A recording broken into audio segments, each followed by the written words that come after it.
live from Mako's studio again.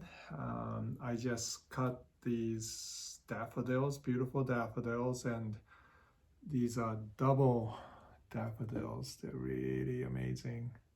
And so I've been excited to get back to painting them again. Here's my last one that I did, which came out beautifully. And I have been really enjoying staying at home, being forced to self-isolate, but all these flowers keep going, and they keep me going. Today I wanted to directly address some of your questions. I love these questions that are being sent in via email and via the subscriptions site, and thank you for all of your feedback, and I'm going to try to address them one at a time.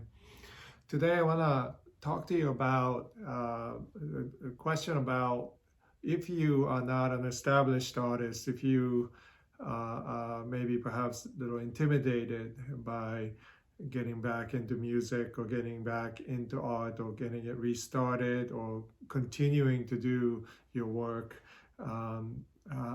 does it matter in the grand scheme if you're not making an impact into society with your art? And I want to address that issue because first, it means a lot to me to be able to communicate with you how important making is at all levels, whether you are Yo-Yo Ma or whether you are a child beginning to play his or her instruments, or if you're just enjoying drawing or painting or taking photos or participating in theater. These, I believe, are just as critical as anything I do. So does it matter? My answer to that is absolutely yes. Now, how we think about it in light of what society may tell us about what success is, the metrics that we have grown up to believe in, now that I want to push back and challenge. I always tell younger artists that the more successful you are, the more failures you've experienced. Successful artists don't really consider themselves necessarily successful in that sense. If I counted all the times I have been told, no, you can't do that, or how can you think of being an artist?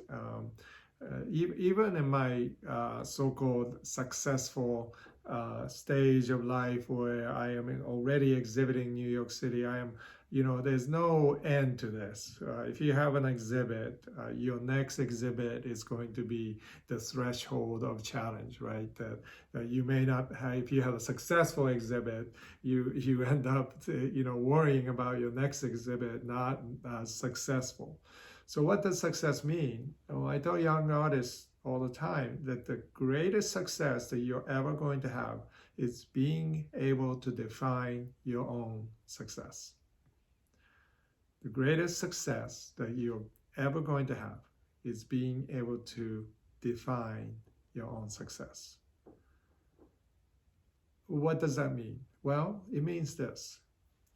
If you are called to do something, you're going to do that no matter what the world says. But in the practice, generative practice of art, and I would say it takes many, many hours of failures to even get to an acceptable level of even yourself, appreciating what you have done in some level. That takes many, many failures to get there. And the purpose of doing that is not so that you can get to the end, okay, and say that, oh, I'm proud of what I've done, although that's certainly part of it. You can find fulfillment in many hours of failing and persisting and then getting to a point of some level of success that way. But really, it's to learn that even as imperfect and incomplete and not, ungifted, let's say, as we feel ourselves to be, that if you can get to a level where you can define what it means for you to have this sense of accomplishment, sense of joy, sense of peace about what you have done. And most importantly, does it generate a kind of attentiveness and therefore love that we are all called to toward life, toward each other, toward ourselves? And these are accomplishments that every person can experience wherever the level that the world determines to be successful.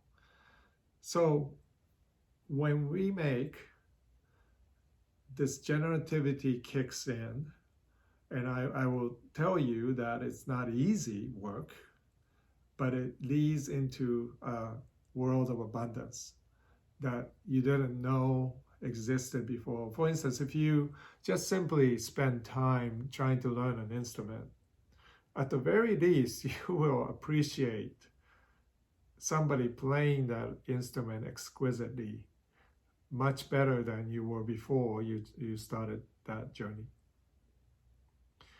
You learn the language of whatever it may be, sports or even cooking, right?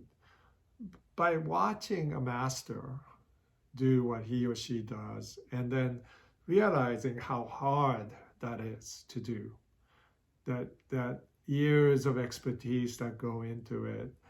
And just because Jacques Pepin does omelets much better than I can, using the same ingredient and using the same tools that I got just so that I can be like him, and failing multiple times to make this omelet.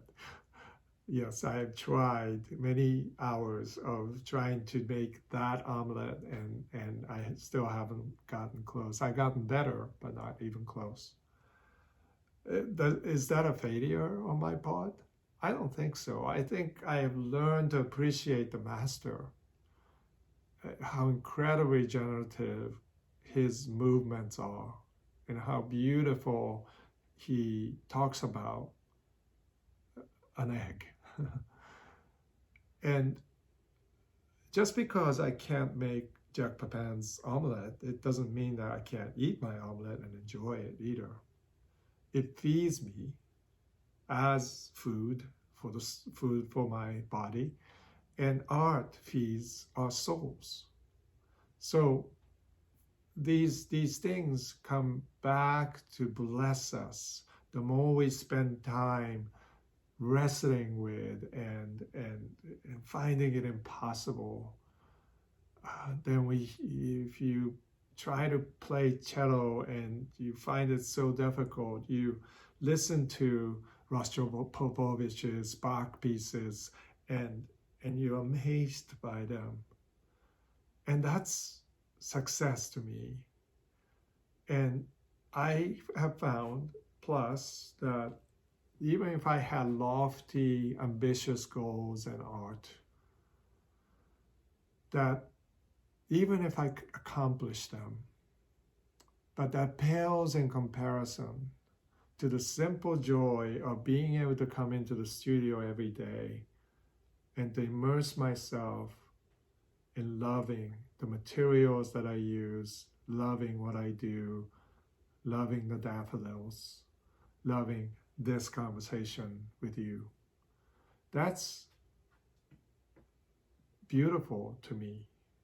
And I'm not looking for metrics here.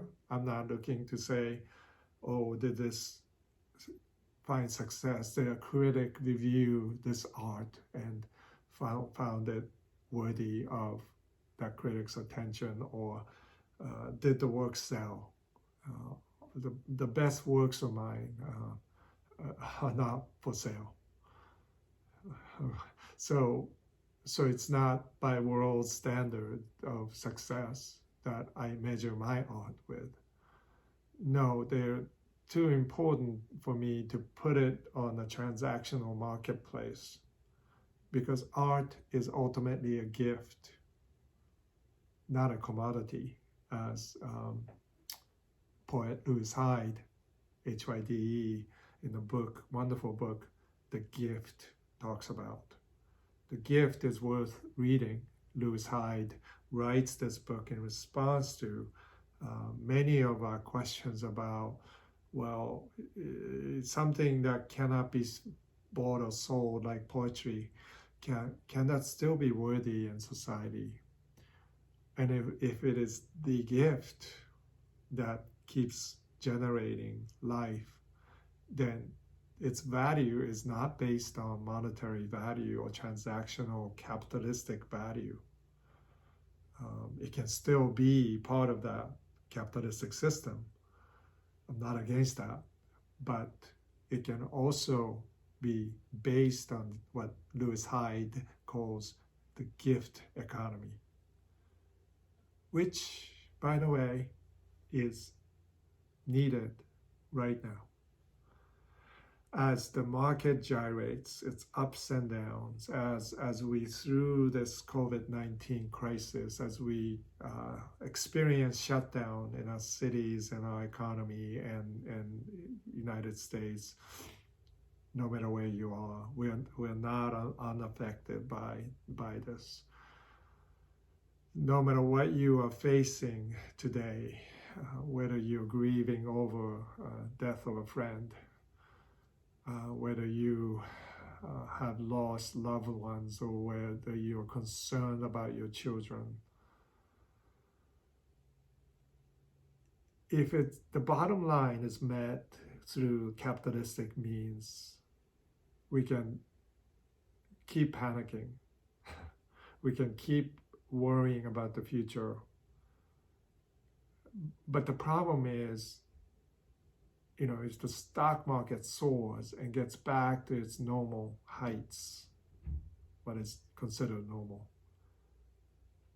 that's not necessarily success either.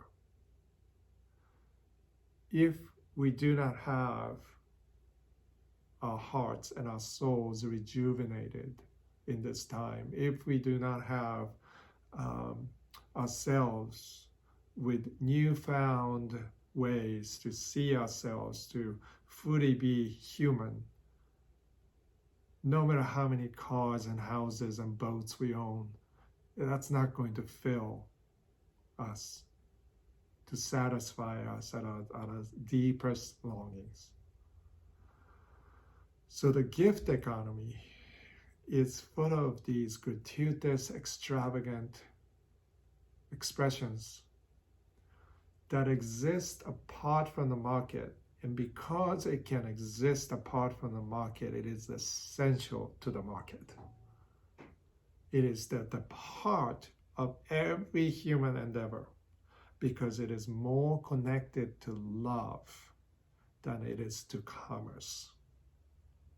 And if your art, whatever you do today, if it's a simple gesture or picking up the violin that you haven't played in years, or if you're helping somebody, a child, draw, even though you may not be an artist yourself, whatever your action of creativity, imagination, and generativity may be, that is going to kickstart this essential understanding of ourselves as human beings that we need, not only to survive this time, but when it is normal, whatever that means, we will continue to do things and not get caught up in the 9-to-5 Darwinian realities, which will devour us once things are normal.